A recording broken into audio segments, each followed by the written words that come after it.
मैं खुदावंद यीशु मसीह का धन्यवाद करता हूँ कि उसने ये फ़ज़ल दिया कि आज मैं फिर आपके बीच में ये रिकॉर्डिंग को लेकर आ सकूँ। सबसे पहले आप सभी को जय मसीह की सलाम शालोम। खुदावंद आप सबके साथ हो। मुझे एक बात का बोझ मिला तो मैं चाहता था कि मैं आप सबके साथ शेयर करूँ। क्रॉस पर प्रभु यीशु मसीह को लटकाया गया तो कुछ लोग नीचे खड़े थे और वो ये बोल रहे थे, अगर ये मसीह है, अगर ये खुदावंद का बेटा है तो ये अपने आप को बचा ले, ये उतर जाए क्रॉस से और अपने आप को बचाए।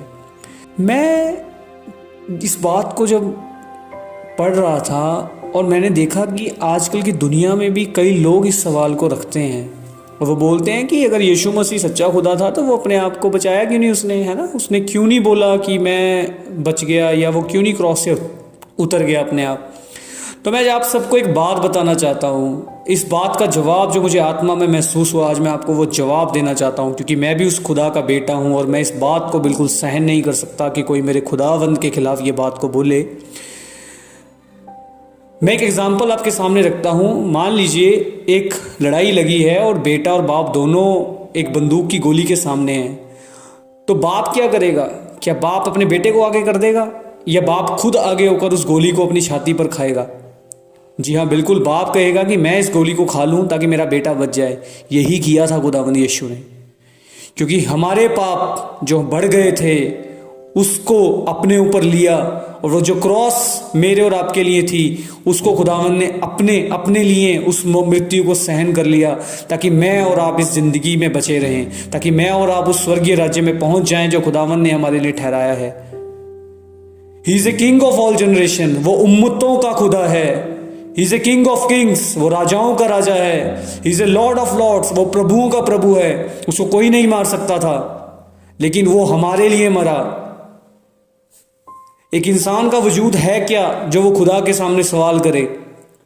जो भी जुबान इन सवालों को करती है, अगर मेरी आवाज़ उन तक पहुंचे तो इस बात को जरा वो सोचें कि हम क्या हैं जो हम खुदा से हम बात करें या खुदा से हम पूछें कि तूने अपने आप को क्यों नहीं बचाया। याद रखें, हम एक मिट्टी हैं और एक इंसान जानता है, हर एक इंसान इस बात को जानता है कि हम एक मिट्टी हैं और हमें मिट्टी से बनाया गया है। और एक दिन ऐसा आएगा जब हम मिट्टी में चले जाएंगे, हम मिट्टी में मिल जाएंगे, हमारा वजूद ख़त्म हो जाएगा। लेकिन खुदावंद जो आदि से है, जो अंत तक है और जिसका नाम इस पृथ्वी के बनने से पहले था, इस पृथ्वी के नाश होने के बाद भी उसका नाम बुलंद रहेगा, उसका नाम है सेनाओं का यहोवा, हमारा खुदावंद। वो नाम कभी ना मिटने वाला नाम है और वो नाम कभी ना नाश होने वाला नाम है। वो नाम पवित्र नाम है, वो नाम अटल है, वो गढ़ है, वो शरण स्थान नाम है। ये सवाल करना एक इंसान को शोभा नहीं देता, क्योंकि खुदा ने इंसान को बनाकर इस पृथ्वी पर भेजा। कभी भी बेटा बाप से बड़ा नहीं हो सकता। हमारा खुदावंद ही हमसे बड़ा है, वो ही बड़ा है, उसी ने ये सब कुछ बनाया। बाइबल इस प्रकार से बताती है, वो आदि है, वो अंत है, वो अल्फा है, वो ओमेगा है, वो पहला है, वही पिछला है, वही शब्द है। यूहन्ना की पुस्तक उसके पहले अध्याय की पहली आयत में इस प्रकार से लिखा है, आदि में वचन था, वचन परमेश्वर था, वचन परमेश्वर के साथ था, वही वचन देहधारी होकर इस पृथ्वी पर आया, उसी ने मनुष्यों के बीच में डेरा लगाया, वो हमारे बीच में रहा। वो इसलिए नहीं आया था कि हम नाश हो जाएं, वो इसलिए आया कि हम इस पाप से फिरें और नाश होने की बजाय अनंत जीवन को प्राप्त करें। अगर आज आप ये सवाल करते हैं कि खुदावंद क्रॉस पर अपने आप को क्यों नहीं बचा सका, तो मैं आज आपको बोलता हूं वो इसलिए नहीं बचा सका ताकि आप जिंदे रहें, मैं जिंदा रहूं। अगर वो अपने आप को बचाता तो आज आप और मैं जिंदा ना होते। खुदावंद महान है, उसका प्रेम महान है। हमेशा याद रखें, उसके प्रेम का कोई बदला नहीं दे सकता। उसने जगत से ऐसा प्रेम किया कि अपना इकलौता पुत्र हमारे लिए कुर्बान कर दिया, ताकि जो कोई उस पर विश्वास करे वो नाश ना हो परंतु अनंत जीवन पाए। मेरी इन बातों को सुनने के बाद हो सकता है कुछ लोगों को गुस्सा लगे, हो सकता है कुछ लोग सोचें कि ये क्या बोला, लेकिन मैं आपको एक बात बोलना चाहता हूं, आपके सोचने से कोई फर्क नहीं पड़ता, क्योंकि हर एक घुटना उसके आगे झुकेगा। बाइबल इस बात को बयां करती है। हर एक जुबान अंगीकार करेगी खुदावंद यीशु ही परमेश्वर का पुत्र है।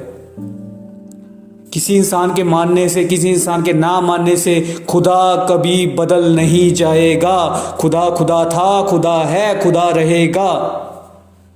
जिस प्रकार से आपका नाम वही है जो आपका रखा गया, इसी हिसाब से, इसी तरीके से इस बात को समझें। खुदावंद जो है वो है, उसका वचन में खुदावंद ऐसे बोलता है, मैं जो हूं सो हूं। याद रखें, कभी खुदावंद से क्वेश्चन ना करें, वो भस्म करने वाली आग भी है। ये मत सोचे खुदावंद हमसे प्रेम ही करता है, अगर आप उसके खिलाफ बोलेंगे खुदा आपको भस्म भी कर सकता है। खुदावंद एक हमसे प्रेम करने वाला परमेश्वर है, वो नहीं चाहता कोई नाश हो, इसलिए उस दिन खुदावंद कलवरी क्रॉस से नहीं उतरा था। वो चाहता था वहां पलटनों की पलटन खड़ी कर देता स्वर्गदूतों की, और कोई उसको हाथ तक ना लगा सकता था। लेकिन खुदावंद ने अपने आप को कुर्बान इसलिए कर दिया ताकि मैं और आप बच जाएं, मैं और आप स्वर्गीय राज्य में जाएं, मैं और आप पाप में ना फंसें, शैतान हमारी जिंदगी पर अधिकार ना कर सके, हमारी जिंदगियां फलवंत हो जाएं, हमारी जिंदगियां खुशहाल हो जाएं, हम प्रेम में बढ़े, हम खुदा के प्रेम में बढ़े, हम खुदा के बच्चे बच्चियां बन जाएं। इन शब्दों के साथ अपनी इस वीडियो को बंद करता हूं। खुदावंद आप सबको आशीष दे। तो एक बात को हमेशा याद रखें, खुदा खुदा ही है, मनुष्य मनुष्य ही है। कभी एक बच्चा अपने दादा से, अपने पिता से ऐसा सवाल नहीं कर सकता कि तू कौन है। इसी प्रकार से हम कभी सवाल नहीं कर सकते अपने परमेश्वर से। आप उससे प्रेम करते हैं, प्यार से बात करें। वो आपसे प्रेम करता है, आप प्यार से बात करें। कभी उसके प्रेम का नाजायज फायदा मत उठाएं। खुदावंद आप सबको बरकत दे। आमीन।